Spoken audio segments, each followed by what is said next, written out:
How useful do you think indoor hockey is in the Caribbean? I mean, indoor hockey is really good. It really is structured around proper techniques. It actually teaches you, especially in the defense, to get low, protect your feet, because conceding a penalty corner equals a goal in indoor hockey. It is highly improbable to see a goal not scored from a penalty corner in indoor hockey. So it actually teaches the basic fundamental: get low, keep your right hand low, left hand in front of that leading leg, just to prevent anyone from getting a penalty corner.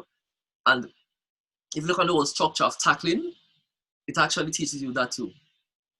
And the whole movement thing, because in indoor, if you don't move, it is useless. You're going to lose. The off the ball stuff. Yeah. Bit of tactics, bit of the old cerebral thinking. Have you played much fives hockey? Go again? Have you played much five-a-side hockey? No. I mean, what do you think of it? Huh? What do you think of it? Is that the hockey fags you're talking to? Yeah. I really don't like the game. I think it's a really kids game.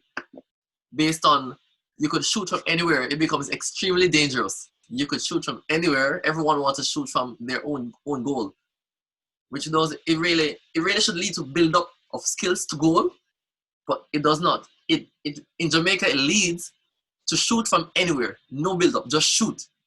Something can happen, just shoot. So I think it's really dangerous.